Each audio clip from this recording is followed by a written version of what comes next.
President of this INCOC. It is basically section 8 company. ठीक है, हम तो रिलैक्स होके डिस्कशन करते हैं अपना. ठीक है, so friends, as I told you that जो हमारी INCOC है ये एक सेक्शन 8 कंपनी है. इसका मेन उद्देश्य है जितने भी प्रोफेशनल्स हैं, मेनली जो अपनी अपनी फील्ड में प्रोफेशनल्स हैं, उन सबको उनकी नॉलेज अपग्रेड करना toward their passion and profession. Basically suppose कोई कंपनी सेक्रेटरी है, बेसिकली वो कंपनी सेक्रेटरी जो काम कर रहा है उसी काम में वो एक्सेल कैसे कर सकता है. There are so many people working same work, but how he can excel the things in that work only. कोई चार्ट अकाउंटेंट है, तो चार्ट अकाउंटेंट अपने काम में एक्सेल कैसे कर सकता है. तो हमारी ये संस्था क्या करती है, जितने भी प्रोफेशनल्स हैं सबको हेल्प करती है एक ग्रोइंग अपॉर्चुनिटी देने के लिए. जैसे फ्रेंड्स, हम सब जानते हैं कि हम कुछ भी नया काम जो करते हैं, कहीं ना कहीं एक टेक्नोलॉजी को अगर इनबिल्ड कर लेंगे उस काम के अंदर, तो हम उस काम को बहुत आसान तरीके से कम समय में कर पाएंगे उस काम को. तो आजकल हम फोकस कर रहे हैं AI के ऊपर. We have done so many sessions on AI या डिफरेंट प्लेटफॉर्म. अब इसके अलावा फ्रेंड्स क्या होता है कि जब हम छोटे प्रोग्राम करते हैं, बट एक विजिबिलिटी देने के लिए किसी भी ऑर्गेनाइजेशन को, we conduct a larger program. Example के लिए हम लोग INCOC के अंदर, इसको इन शॉर्ट हम INCOC बोलते हैं बेसिकली. ठीक है, I used to tell INCOC, वह संदीप जी कहते हैं कि INCOC बोलना चाहिए, तो वी प्रेफर टू से INCOC, international Navodaya chamber of commerce. हम लोग 20 जुलाई 2025 को एक बहुत बड़ा प्रोग्राम करने वाले हैं दिल्ली के अंदर. यमुना स्पोर्ट कॉम्प्लेक्स के अंदर प्रोग्राम होगा, जिसके अंदर अराउंड 3000 प्रोफेशनल्स आएंगे. Mainly will be chart accountant, cost accountant, company secretary, advocates, MBAs, ये सब प्रोफेशनल्स प्रोग्राम के अंदर होंगे. हमारा उद्देश्य होगा उस प्रोग्राम के अंदर डिस्कस करने का कि जैसे एज हम सबको पता है कि आज हम जो इंडिया की GDP है वो 4th नंबर पे आज की डेट के अंदर, और sooner we go to number 3.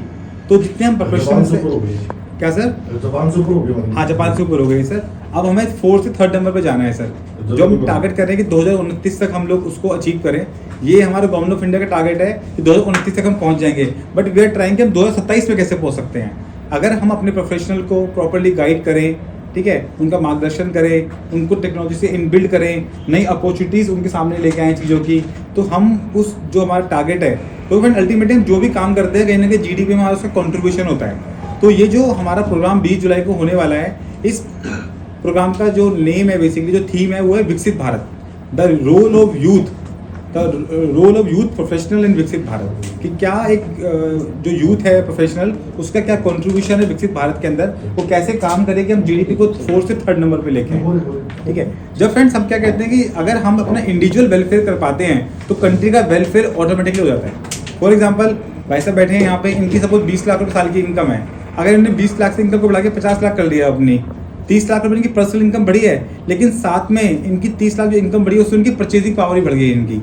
अब 10-20 लाख रुपए एक्स्ट्रा खर्च करेंगे अपनी GDP में कंट्रीब्यूट करने के लिए. जो भी खर्चा करेंगे वो कहीं ना कहीं GDP में कंट्रीब्यूट करेगा अल्टीमेटली.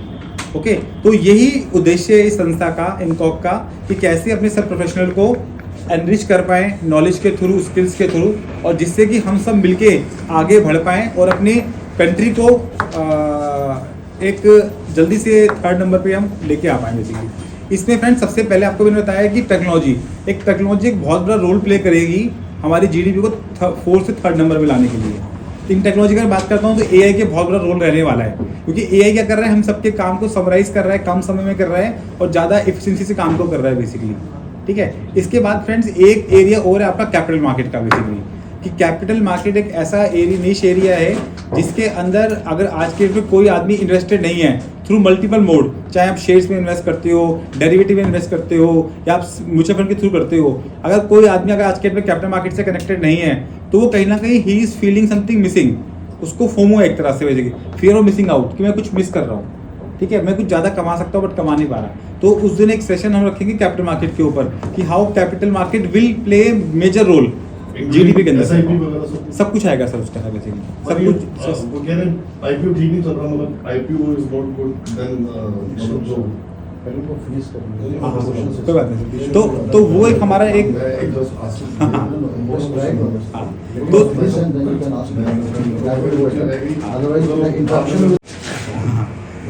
सो सर, तो हमारा मानना ये है कि हम उस प्रोग्राम को सक्सेसफुल कैसे करें. वो फुल डे का प्रोग्राम होगा 10 to 7 का आपका. उसको हम अलग अलग स्लॉट पे डिवाइड करेंगे, ठीक है। तो उसमें से हम एक सेशन 1 घंटे का होगा, उसको हम AI पे डिस्कस करेंगे। एक सेशन होगा जिसके अंदर कैपिटल मार्केट पे डिस्कस करेंगे बेसिकली। तो ऐसे करके डिफरेंट टॉपिक्स हम उसको इसमें GST इनकम टैक्स पे डिस्कस करेंगे कि GST का क्या रोल है हमारी GDP को इंक्रीज करने के अंदर, इनकम टैक्स का क्या रोल है basically, because we all are professional, हम टैक्सेशन ज़्यादा अच्छे से समझते हैं बेसिकली कि उसका प्रत्यक्ष रूप से क्या रोल है बेसिकली, कैसे ज़्यादा से ज़्यादा टैक्स पेयर को क्या करें, टैक्स नेट में लेके आ जा सके बेसिकली। सपोज आज की मैं बात करता हूँ कि जितनी हमारी टोटल पॉपुलेशन है 140 करोड़ की पॉपुलेशन है, उसमें ज़्यादा लोग अगर इनकम टैक्स की रिटर्न भरेंगे, ज़्यादा लोग GST का नंबर लेंगे, तो ज़्यादा हमारा चांसेस ज़्यादा कि हम जल्दी GDP को ज़्यादा हायर लेवल पे लेके जा सकते हैं। तो ऐसे डिफरेंट जो उसके एक तरह से एलिमेंट्स हैं हमारे GDP को इंक्रीज करने वाले, तो उस टॉपिक के पूरे पे डिज़ाइन किया है प्रोग्राम। और फ्रेंड एक लास्ट पॉइंट जो उसके अंदर होगा हमारा बेसिकली वो होगा नेटवर्किंग। फ्रेंड्स अभी क्या होता है, जैसे अगर मैं बात करता हूँ कि कुछ प्रॉपर इंस्टीट्यूशंस की, अगर मैं बात करता हूँ सपोज करो ICAI की, ICAI stand for institute of chartered accountant of India, they working for the welfare of chartered accountants basically and chartered accountant student. मैं बात करता हूँ ICSI की, institute of company secretary of India, they are working for the welfare of company secretaries only.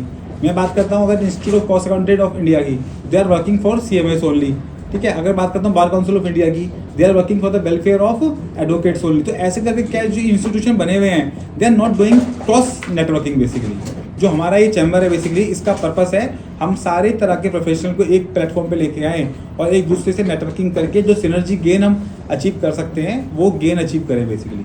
तो एक introduction हमारे हर programme का एक बड़ा महत्वपूर्ण रोल रहता है कि हम एक प्रॉपर इंट्रोडक्शन एक दूसरे से करें, एक दूसरे को समझें हम क्या करते हैं, क्या हमारा USP है काम करने का, वो हमें हर प्रोग्राम में उसको इंक्लूड करते हैं। हमें फ्रेंड 20 जुलाई वाले प्रोग्राम पे दोबारा वापस आता हूँ। तो वो जो एक प्रोग्राम है 3000 लोगों का प्रोग्राम है, फुल डे का प्रोग्राम है। ये ऐसा नहीं कि कोई हम सिंपल प्रोग्राम कर रहे हैं, सिमिलर काइंड ऑफ प्रोग्राम हम ऑलरेडी कर चुके हैं in the month of February. हमने फरवरी में रांची में प्रोग्राम किया था जहाँ हमने 1200 प्रोफेशनल को बुलाया था बेसिकली, और डिफरेंट फील्ड से, और बड़ा ही सक्सेसफुल प्रोग्राम रहा था हमारा बेसिकली। तो हमारा टारगेट ये है कि अभी दिल्ली में करेंगे, फिर लखनऊ में करेंगे, हैदराबाद भी करेंगे बेसिकली। तो जितनी भी 10 स्टेट्स से, मेजर स्टेट्स से इंडिया की, उन सबका ये लार्ज प्रोग्राम्स होंगे। उसके अलावा छोटे छोटे प्रोग्राम हमारे हर जगह होते रहते हैं, कभी PSUs के अंदर होते रहते हैं प्रोग्राम ऐसे करके, जिससे कि हम नॉलेज अपडेट कर पाएँ अपने सारे प्रोफेशनल्स की बेसिकली। तो ये फ्रेंड उद्देश्य है INCOC का, इनकॉक का, कि सबको साथ लेके चलें इसके अंदर, और जितने भी लोग इससे जुड़ते हैं उनको मैक्सिमम बेस्ट पॉसिबल बेनिफिट हो ऑर्गेनाइजेशन के साथ जुड़ने से बेसिकली। 20 जुलाई को जो बता रहे हो, how will register on that? हाँ सर, हमारी साइट पे एक रजिस्ट्रेशन लिंक है, फ्री ऑफ कॉस्ट रजिस्ट्रेशन है सर इसका। हम किसी से कोई चार्ज नहीं लेते इसके अंदर, बिकॉज हमारी सेक्शन है, कंपनी है, हम अपने आप को NGO है, एक तरह से चैम्बर है हमारा हम बेसिकली। तो पार्टिसिपेंट को चार्जेस ना लेके we try to get some sponsorship from different companies, उसके थ्रू अपने खर्चों को मिट आउट करते हैं basically.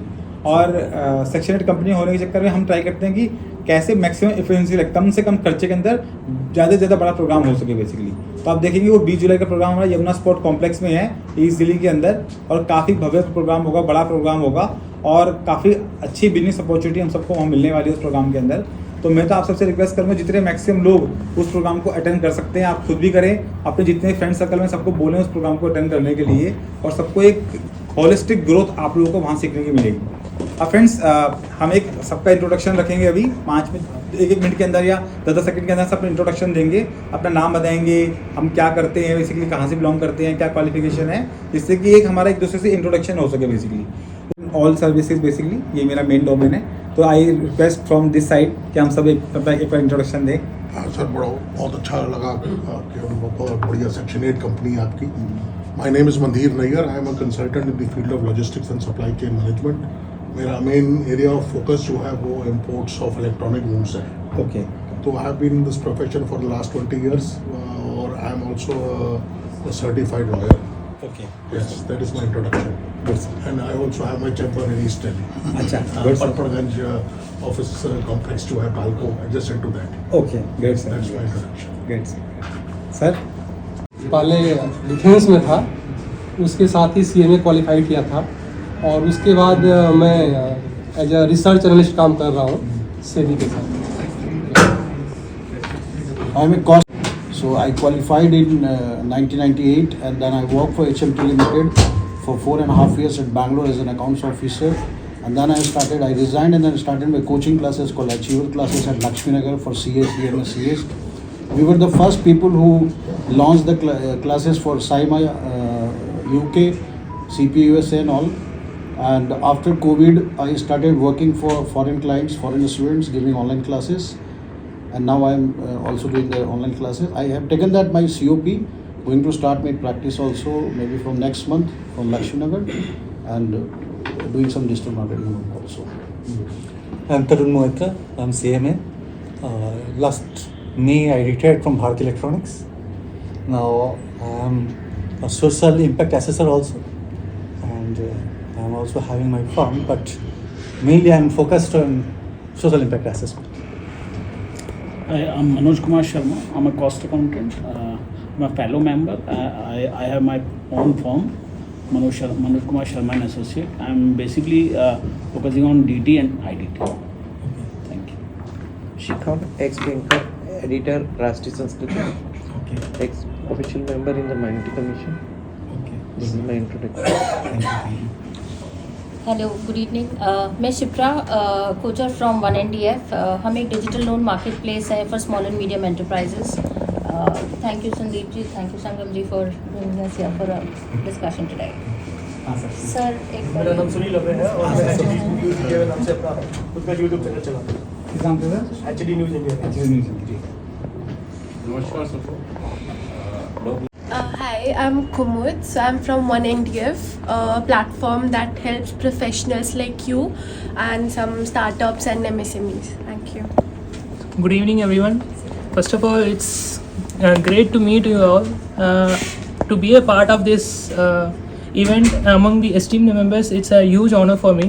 My name is Mahesh Ji, and I'm a recently qualified cost and management accountant. And before that, I did my training in a cost audit firm called Sanjay Gupta and Associates. So below you may see his photo. So I have been working under him only, Sanjay Gupta sir only. So I'm looking to pick some ideas and brains from you, trying to connect with you all. Thank you so much.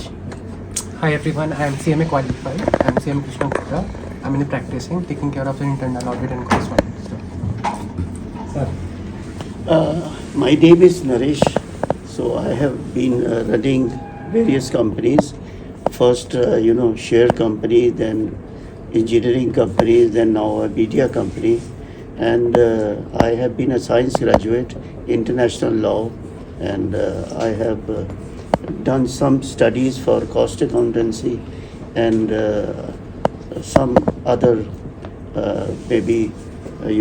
because I am in the learning state, so I have joined media to learn more and to be a knowledge gainer. Hi everyone, myself Vineet Mundra. We have consulting firm in GST and custom litigation advisory. Hello sir, CMA Abhishek Kumar and अभी recently मैं वो textile industry में export house में apparel house में ज़्यादातर working हूँ। And इससे पहले मैं काफ़ी वेरियस कंपनी में जॉब करा था, जैसे IRCTC अपने एक MNC कंपनी थी, जापानीज़ कंपनीज वगैरह में भी। करेंटली अभी प्रैक्टिस में हूँ sir. Hi sir, myself Kailash Chandra and I am from Jaipur, Rajasthan. Now I am working branding company. I have started in 2020 called Brand Era, and now we are service provider in JAM also with the government. Hello, my name is Ravi Kumar. I am from Rashtriya Sanskriti Media with Shikha Jain ma'am. Hi, my name is Charanjit Batra. I am certified tally partner. I am in basically sales training and customization. Okay. आपकी वजह से सबको बड़ी need रहती है sir, maximum account लोग tally बनाते हैं। Exactly. Next sir, last one sir. हाँ जी सर। SP Singh, retired. क्या करते हैं सर आप? For government job. Government job. अच्छा सर। हमारे एक नए member. I am from Bihar. Currently, I am working as a SAP consultant in Accenture. Apart from this, I am helping to CMA qualify to crack their interview. In current batch also, the highest package of CMA was 34 lakh, and my 2 students they cracked the highest package. Apart from this, many of the qualified CMA they placed in MNCs and PSUs under my mentorship. Apart from this, I am also creating content on YouTube and LinkedIn. More than 30,000 followers I have across the platform. That's all about me. Thank you so much. Please have a big round of applause for all of you. I'm working in Dr. Morgan as a data analyst, and I'm planning to do financial analyst for my future goals. That's एक दूसरे को help कर सके basically.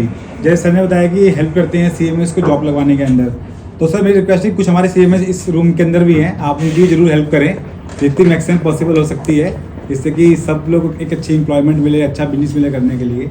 तो आज देखो सबका introduction से क्या हुआ, आई कम टू नो दैट कि कौन किस फील्ड में काम कर रहा है। तो 2-3 बार फर्दर इंटरेक्ट करेंगे तो जरूर एक सिनर्जी के निकल के आएगा कि हम डे इन डे आउट बहुत सारी चीज़ों की रिक्वायरमेंट रहती है जो हम एक दूसरे से बड़े ईजिली कर सकते हैं। हमारे बीच में संदीप कुमार जी हैं जो इस ऑर्गेनाइजेशन के फाउंडर हैं बेसिकली, तो उनसे भी रिक्वेस्ट करूंगा कि वो भी एक बार अपना इंट्रोडक्शन देंगे और थोड़ा सा और फर्दर बताएंगे ऑर्गेनाइजेशन के बारे में। बैठेंगे जी। 2-3 बातें हैं जो आपके सामने रखना चाहूँगा। जो संगम जी है, इन्होंने थोड़ा अपना इंट्रोडक्शन में कमी कर दिया।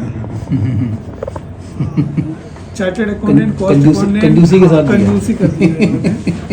Chartered accountant, cost accountant, company secretary, ये जो 3 बॉडी हैं इनके रीजन वाइज बटे हुए हैं। तो उनका 10 स्टेट का एक साथ इलेक्शन होता है, उसमें इलेक्ट होके आते हैं, लिमिटेड लोग होते हैं। जैसे चार्टर्ड अकाउंटेंट में ARC में 12 मेंबर हैं, कॉस्ट अकाउंटेंट में 7 मेंबर हैं, ऐसे लिमिटेड मेंबर होते हैं। 4 साल में एक बार इलेक्शन होता है। तो elected representative of north region the institute of chartered accountant of India अभी फिलहाल हैं। इसी तरह से मेरी जो वाइफ हैं वो the institute of cost accountant of India के वो 10 स्टेट के इलेक्टेड मेंबर अभी प्रेजेंट में हैं। तो हम लोगों को लगा कि कुछ थोड़ा हटके किया जाए। प्रोफेशन में तो हम लोग अपने लेवल पे बेस्ट करते ही हैं। इनका चार्टर्ड अकाउंटेंट का है तो वहाँ वो अपना बेस्ट सर्विसेज देते हैं, हमारा कॉस्ट अकाउंटेंट का है तो हम बेस्ट सर्विसेज देते हैं। कुछ तीनों प्रोफेशन के लिए किया जाए और कुछ सोसाइटी के लिए किया जाए कि हम किस तरह से सोसाइटी को कंट्रीब्यूट कर सकते हैं। यदि हम नहीं हेल्प करेंगे तो कौन हेल्प करेगा? क्योंकि आज के डेट में आप बिजनेस स्टार्ट करना चाहते हैं तो सबसे बड़ा टॉपिक जो होता है कि माइंड में आता है कि चलो किसी प्रोफेशनल को पकड़ लें। अब ये प्रोफेशनल के एंगल से यदि आप सोचेंगे तो वो ये सोचता है कि ये बिजनेस करना स्टार्ट किए हैं तो एक बिजनेस से हमें इनकम क्या होगा, लेकिन उल्टा होता है। हम ये सोचते हैं कि बिजनेस स्टार्ट करें तो अभी पैसे कम हैं, धीरे धीरे फलेगा फिर देंगे। तो बहुत लोग इस चक्कर में नहीं जा पाते क्योंकि कंप्लाइंस है, लोग डरते हैं। पहले 2 साल 3 साल पहले क्या था कि आपने एक कंपनी बना लिया और 3 साल 4 साल 5 साल छोड़ दिया, बाद में रिटर्न फाइल किया तो उतना प्रॉब्लम नहीं था। आज के टाइम में गवर्नमेंट के इतने ज़्यादा कंप्लाइंस हैं कि आपने प्राइवेट लिमिटेड कंपनी बना दिया और 2 साल नहीं करवाया कि हम 2 साल बाद कमाएंगे तब हम कंप्लाइंस पूरा करेंगे, तो कम से कम लाख 1.5 लाख रुपया आपको MCA को देना है, पेनल्टी लग जाएगा। तो एक अच्छा प्रोफेशनल आपके पास एक नेटवर्किंग के थ्रू डेवलप किया जा सकता है जो छोटे छोटे बिजनेस को या सोसाइटी को हेल्प के नज़र से देखे।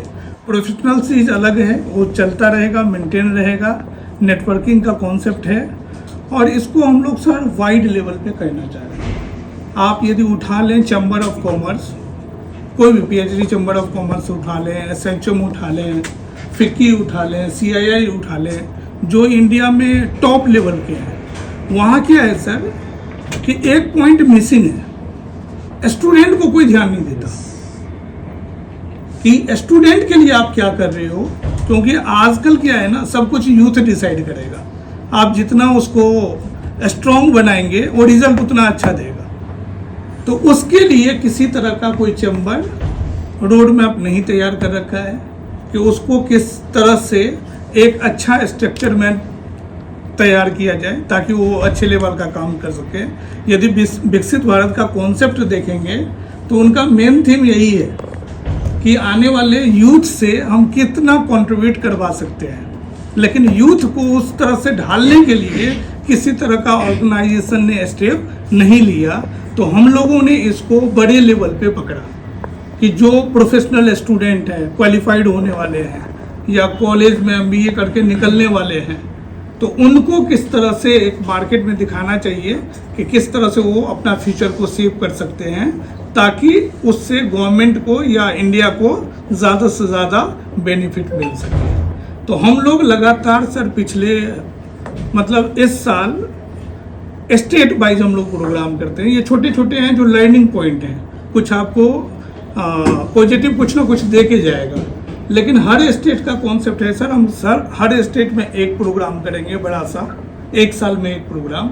वहाँ ट्राई करेंगे कि गवर्नमेंट के भी पर्सन आए, PSU के भी लोग सब आए, इंडस्ट्री से भी लोग आके, कॉर्पोरेट से आए, और स्टूडेंट को भी लिया, प्रोफेशनल को लिया, और 1 दिन का प्रोग्राम हमने बड़ा सा करके दिया। तो जैसा कि संगम सर ने बताया कि हम लोग रांची में फरवरी में किए हैं, दिल्ली में जुलाई में करने जा रहे हैं, 17 अगस्त को हम लोग लखनऊ में करने जा रहे हैं यूपी स्टेट का, 23 नवंबर को हम लोग हैदराबाद में करने जा रहे हैं, 28 दिसंबर को हम लोग जयपुर में करने जा रहे हैं। ये स्टेट लेवल प्रोग्राम है, और डेट हम लोग 1 साल पहले डिसाइड कर लेते हैं कि इस डेट को प्रोग्राम होना है तो होना है, फिर ये ताकि हमें तैयारी करने के लिए अच्छा टाइम मिले और हम उसको जो मेन टारगेट है उसको अचीव कर सकें। 2025 में हम लोग 5 स्टेट पे फोकस किए हैं, 2026 में 12 स्टेट को टारगेट करेंगे, हर महीने प्रोग्राम होगा। 2027 में 24 स्टेट को टारगेट करेंगे, हर 15 दिन पे एक प्रोग्राम हम स्टेट लेवल का करके देंगे। तो हम लोग ट्राई कर रहे हैं सर कि सब लोग मिल के किस तरह से स्टार्ट कर सकते हैं इसको, ताकि आपको और हमें दोनों को एक दूसरे का बेनिफिट दिया जा सके।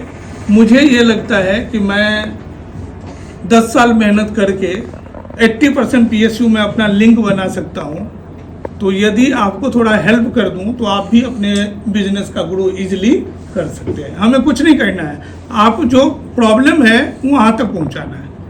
पहले क्या हुआ सर, एक छोटा सा स्टोरी शेयर करता हूँ, फिर मैं ये काम करते हैं DSAs, इंडिपेंडेंट कंसल्टेंट्स एक्सेट्रा। हमने भी जब शुरुआत करी थी तो हम भी यही काम करते थे। 2014 में हमारी ये जर्नी शुरू हुई थी, जब हम जो हमारे फाउंडर हैं मिस्टर नितिन खंडेलवाल, उन्होंने स्टैंडर्ड चार्टर्ड बैंक से छोड़ के इस साइड की जर्नी शुरू की थी। और जब उन्होंने ये जर्नी शुरू करी थी, उनका एक ही इम्पोर्टेंट पॉइंट था इसको स्टार्ट करने का, कि जब वो बैंक में थे और वो किसी भी बोरोअर को या किसी भी कंपनी को फंडिंग देते थे, तो उनको ये लगता था कि उनका टारगेट पूरा हो रहा है, या मैक्सिमम इंटरेस्ट रेट दे रहे हैं, इंश्योरेंस दे रहे हैं, प्रोसेसिंग फ़ी दे रहे हैं, लेकिन क्लाइंट का बेनिफिट नहीं हो रहा। तो क्लाइंट को बेनिफिट देने के लिए वो उन्होंने अपनी जर्नी इस साइड शुरू कर दी। And today as we call ourselves, हम एक कंसल्टिंग फर्म की तरह काम करते हैं, जो कि हर एक कंपनी, हर एक बिजनेस के साथ काम करता है टू इंश्योर उनकी जो भी बोरोइंग जर्नी है वो सिंप्लीफाइड रहे, सक्सेसफुल रहे, ट्रांसपेरेंट रहे, ट्रस्टवर्दी रहे, और साथ ही साथ उनको जो टर्म्स मिल रहे हैं बैंक्स के साथ वो सबसे कम मिले और अच्छे मिले लॉन्ग टर्म के लिए। This is the purpose that we started one India. ये हमारा जो प्लेटफॉर्म है पहले ऑफलाइन था, और कोविड के बाद एक मौका मिला क्योंकि पब्लिक डिजिटल इंफ्रास्ट्रक्चर बहुत ज़्यादा चेंज हो गया था, तो हमने भी सोचा एक अर्ली अडॉप्टर बनते हैं टेक्नोलॉजी में एंड पूरा जर्नी को कम्प्लीटली ऑनलाइन करें। तो हमने अपने प्लेटफॉर्म पे क्या बनाया है कि जब भी कोई एंटिटी, बिजनेस या इंडिविजुअल प्लेटफॉर्म पे आते हैं, वो साइन अप करने के लिए अप्लाई नाउ पे आ सकते हैं। मोबाइल नंबर और ईमेल आईडी से जर्नी शुरू होती है, और जैसे ये जर्नी शुरू होगी OTP से साइन अप और साइन इन करके सबसे पहले हम पैन नंबर लेते हैं, ताकि हम ये डिसाइड कर सकें कि वो इंडिविजुअल है, प्रोप्राइटरशिप है, पार्टनरशिप है, या प्राइवेट लिमिटेड कंपनी है। उसके बेसिस पे हमारी नेक्स्ट लेवल ऑफ जर्नी शुरू होती है। सो अगर वो प्राइवेट लिमिटेड कंपनी है तो हमने ROC यानी कि MCA के साथ ऑलरेडी इंटीग्रेशन किया हुआ है, API इंटीग्रेशन किया हुआ है, तो वो डेटा ऑटो फेच हो जाता है। Can you bring it to the sign in of the sign in या the dashboard of the borrower please. तो जैसे ही ROC से हम पैन नंबर डालते हैं, प्राइवेट लिमिटेड कंपनी है, तो ROC से वो डेटा फेच हो जाता है, उनकी पूरी फाइनेंशियल, बैलेंस शीट एक्सेट्रा आ जाती है। इस प्लेटफॉर्म के थ्रू बेसिकली आइडिया ये है कि लॉगिन हम कर सकें, ताकि हम एक लोन के लिए अप्लाई कर सकें without getting into a loan application submitted to the bank. जैसे ही हम बैंक में कोई एप्लीकेशन सबमिट करते हैं तो हमारी इंक्वायरी जनरेट होती है, बैंक हाँ या ना बोलेगा। अगर हाँ बोलेगा तो बहुत जल्दी बोलता है, लेकिन ना बोलता है तो किसी को पता ही नहीं चलता कि होना क्या है उस केस में। तो हमारे प्लेटफॉर्म के थ्रू ये जर्नी जब स्टार्ट करते हैं, तो ये एक जर्नी है जो कि सिर्फ पहले एक ड्यू डिलिजेंस करती है, प्री ड्यू डिलिजेंस करती है कि आपका कहाँ से ये लोन हम एलिजिबल करा सकते हैं। तो जब नया लोन अप्लाई करते हैं सो गेट स्टार्टेड से हमारे पास ऑप्शंस है सिक्योर्ड एंड अनसिक्योर्ड। सिक्योर्ड में loan against property, home loan, ये सारे ऑप्शन है, lease rental, discounting, working capital. Just click on loan against property. Individuals का भी है? हाँ जी सर, इंडिविजुअल्स का भी है, इंडिविजुअल्स का भी है। सब कैटेगरी में होम सेवर लेना है, ड्रॉप लाइन ओवरड्राफ्ट लेनी है या टर्म लोन लेना है वो है। फिर हम लोन अमाउंट ऐड करेंगे, उसके बाद टेन्योर करेंगे और फिर यहाँ पे हम क्रेडिट स्कोर पुल करते हैं। हमने क्रेडिट स्कोर यानी कि सिविल पुल करने के लिए टाई अप किया है एक्वीफैक्स के साथ। ये सॉफ्ट पुल है, इसमें इंक्वायरी जनरेट नहीं होती और ना ही इसमें किसी भी बोरोवर का क्रेडिट स्कोर डाउन होता है, वो होता ही नहीं है। कौन सी कंपनी का? सर एक्वीफैक्स। इंडिया में 4 ब्यूरोज हैं, एक है सिविल, एक है क्रिफ हाईमार्क, एक है एक्वीफैक्स और एक है एक्सपीरियन। हमने एक्वीफैक्स के साथ टाई अप किया है। तो आपको हम ये दिखाते हैं कि जब हम क्रेडिट स्कोर पुल करते हैं, यहाँ पे क्लाइंट के पास एक OTP जाता है। जनरेट करने के लिए ये डेटा हमें चाहिए होता है यहीं से, first name, last name, date of birth, PAN number, ये सारा डेटा जाता है, सबमिट होता है। कंसेंट जा रहा है एक्वीफैक्स के साथ और 1NDF के थ्रू और ये OTP जाएगा प्लेटफॉर्म के थ्रू। जैसे ही सबमिट होता है हमारे प्लेटफॉर्म पे, can you take it back to the credit score, पूरा डेटा जो कि एक क्रेडिट रिपोर्ट जैसे सिविल रिपोर्ट होती है, सबसे ऊपर आएगा स्कोर, फिर हमारी कौन सी इंक्वायरीज हुई हैं पिछले 30 डेज में, 12 महीने में, 24 महीने में, पूरे अकाउंट्स की समरी इधर आ जाएगी। उसके बाद नीचे आ जाएगा कि कौन से हमारे लोन्स एक्टिव चल रहे हैं, उनका क्या आज की डेट में आउटस्टैंडिंग है, कब खुला था, क्या सैंक्शन था, आज कोई ओवरड्यू अमाउंट है वो शो हो जाएगा, EMI है वो भी आ जाएगी, क्लोज अकाउंट्स की भी समरी आ जाएगी। कहीं पे DPDs है यानी कि कहीं बाउंसिंग हुई है वो यहीं से शो हो जाती है। ये था हमारा first step in understanding the financial eligibility of any borrower. जो इंक्वायरीज है वो 12 महीने का थी, 24 महीने की? सर दोनों आ रही है। एक मिनट ऊपर जाइएगा, वो कैटेगरी हो रही है सर, देखें तो 3 month, 30 days, 12 months and 24 months, up to 24 months. 24 से ऊपर भी जाएगा सर नहीं, 24 मंथ तक लास्ट जाएगा। और ये वाली इंक्वायरी नहीं जाएगी जो आप जी, ये नहीं जाएगी, ये नहीं सॉफ्ट पुल है, ये नहीं ऐड होएगी ना, इससे पॉइंट्स कम होंगे। नहीं तो हर बार इंक्वायरी होती है तो 10 से 15 पॉइंट्स कम हो जाते हैं, इससे नहीं होगा, ये सॉफ्ट पुल है। गोइंग बैक टू यहाँ पे जो ये क्रेडिट प्रोफाइल का टैब है सर, यहीं से हम पूरी फाइनेंशियल एलिजिबिलिटी चेक करते हैं। तो सबसे पहले हमने क्रेडिट स्कोर चेक किया था, नेक्स्ट इज फाइनेंशियल रिपोर्ट। इसमें लाइक आई वाज सेइंग कि अगर वो फाइनेंशियल चाहिए, अगर वो प्राइवेट लिमिटेड कंपनी थी, लिमिटेड कंपनी थी या LLP थी तो ये डेटा ऑटो पॉपुलेट हो जाता है जैसे ही हम पैन नंबर डालते हैं। तो ये डेटा इधर आ गया, balance sheet, profit and loss account, और साथ ही साथ हमारा प्लेटफॉर्म रेशियोज कैलकुलेट कर देगा जो कि वर्किंग कैपिटल के लिए हमें रिक्वायर्ड होती हैं। ये कहाँ से फेच करते हैं? हाँ जी, ये कहाँ से फेच होता है सर रेशियोज? नहीं, ये सारा डेटा जो ये डेटा फेच हो रहा है सर, ये MCA से फेच हो रहा है। हाँ जी sir, ministry of corporate affairs से फेच हो रहा है, ये हमने API इंटीग्रेशन किया हुआ है जी। और सर ITR एनालिसिस पे हम जाते हैं, तो अगर वो एंटिटी इंडिविजुअल है, प्रोप्राइटरशिप या पार्टनरशिप और एनी अदर कंपनी जो ROC पे लिस्टेड नहीं होती है, तो हम ऐड ITR रिपोर्ट पे जाके ऑथेंटिकेट कराते हैं, user name, password, ITR income tax के क्रेडेंशियल्स ऑथेंटिकेट कराते हैं और वो सिमिलर रिपोर्ट यहाँ पे जनरेट हो जाती है, जिसमें 3 साल का डेटा हमें आ जाता है कि कौन सी एंटिटी है, क्या उनके बेसिक KYC है, कौन से बैंक अकाउंट्स लिंक्ड हैं उस कंपनी के साथ ही साथ balance sheet, profit and loss show हो जाता है। अब मोस्टली प्राइवेट लिमिटेड और लिमिटेड कंपनी के केसेस में रेशियोज तो कोई भी बिल्ड हो ही जाती है, आप भी काफ़ी हेल्प करते हैं उनको बिल्ड करने में।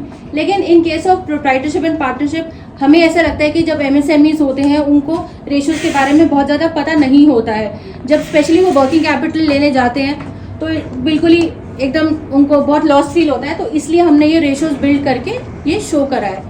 ये पूरा डैशबोर्ड अभी मैं जो आपको दिखा रही हूँ वो एक बोरोवर का डैशबोर्ड है, यानी कि एक क्लाइंट अगर हमारे प्लेटफॉर्म पे आएगा तो उनका डैशबोर्ड ऐसा दिखता है। और ये सारी रिपोर्ट्स ये डाउनलोड हो सकती हैं एक्सेल के फॉर्मेट में, अपनी अंडरस्टैंडिंग, अपनी इन्फॉर्मेशन के लिए। हमें ऐसा लगता है जो न्यू एज फाउंडर्स हैं उनको बहुत इन्फॉर्मेशन चाहिए होती है और वो information ready to access available है। लेकिन बहुत सारे जो यंग एंटरप्रेन्योर्स हैं वो जॉइंट फैमिलीज में रहते हैं, प्रॉपर्टीज़ तो हैं बट वो उसको नहीं दे सकते हैं। तो क्या आपके पास कोई टेक्नोलॉजिकल स्किल के ऊपर लोन फैसिलिटी की कोई गाइडेंस या कोई सब्जेक्ट है जिससे नई टेक्नोलॉजी इस देश में आए और वो स्केल के लिए उनको लोन चाहिए हो और वो इसके ऊपर कुछ काम कर सकें, क्योंकि आजकल डिजिटल का ज़माना है, technology every day is changing, तो ये बहुत इम्पॉर्टेंट फैक्टर है। और इसमें बहुत सारे लोग जो हैं वो स्केल अप करने में मार खा जाते हैं, तो इसके लिए आपका क्या विचार है? So something that we face, हमारे पास जो बैंक्स और NBFCs होते हैं, हमें उनकी प्रोडक्ट और पॉलिसी के हिसाब से चलना पड़ता है इन टर्म्स ऑफ लेंडिंग। इसीलिए हम अपने साथ और फिनटेक प्लेटफॉर्म्स को जोड़ते हैं, बिकॉज बहुत स्टार्टअप्स आती हैं, बहुत ऐसे न्यू कंपनीज आती हैं जिनके पास कॉन्सेप्ट बहुत अच्छा होता है, लेकिन अनफॉर्चुनेटली बैंक उनको फंड नहीं कर सकता। सो देयर आर प्लेटफॉर्म्स जो फंडिंग करते हैं। सो फॉर एग्जांपल हमारे पास एक वेलोसिटी है। मैं आपको बस एक छोटा सा एग्जांपल है। एक वेलोसिटी करके कंपनी है, वो क्या करती है, जो भी ऑनलाइन ट्रांजैक्शन हो रही है, चाहे वो 2 लाख की है, चाहे वो 5 लाख महीने की है, वो उसके बेसिस पे पूरी फंडिंग करके देती है, उसके एस्क्रो कर लेती है उसको।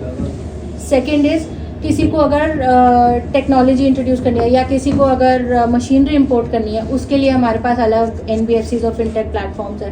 थर्ड, अगर EV सेक्टर में है तो उनके लिए हमारे पास अलग NBFCs और फिनटेक प्लेटफॉर्म्स हैं।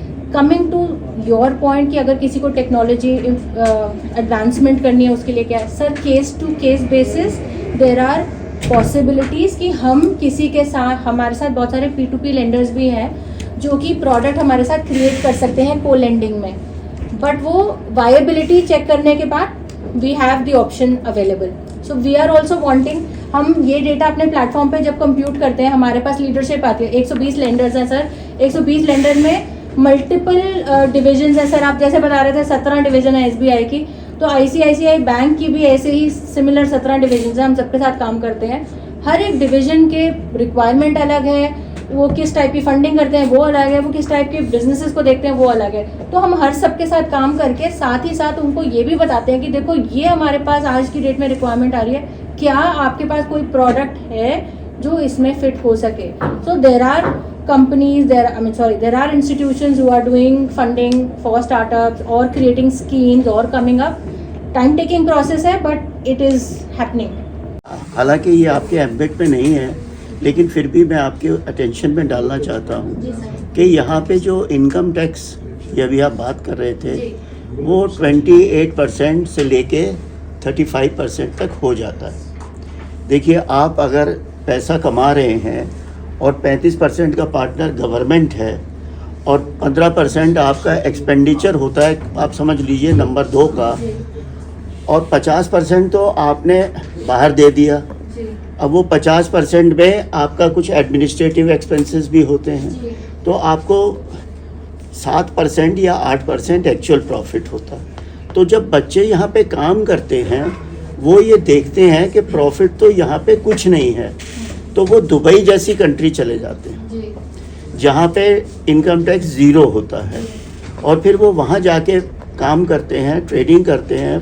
तो कुछ इस तरीके की आप सहूलियत बताएं जिससे टैक्स जो है उसमें कुछ सेविंग हो जाए, और या तो फिर वो 1 करोड़ का ही काम करे, उससे ऊपर करेंगे तो टैक्स जो है वो ज़्यादातर बढ़ता चला जाए। इसके ऊपर कोई आपके पास उंगली घुट्टी या कुछ ऐसे हैं? Sir, who can give better input on that? I will not, मैं qualified chartered accountant नहीं हूँ, so I don't think मुझे कुछ कहना चाहिए इस पे।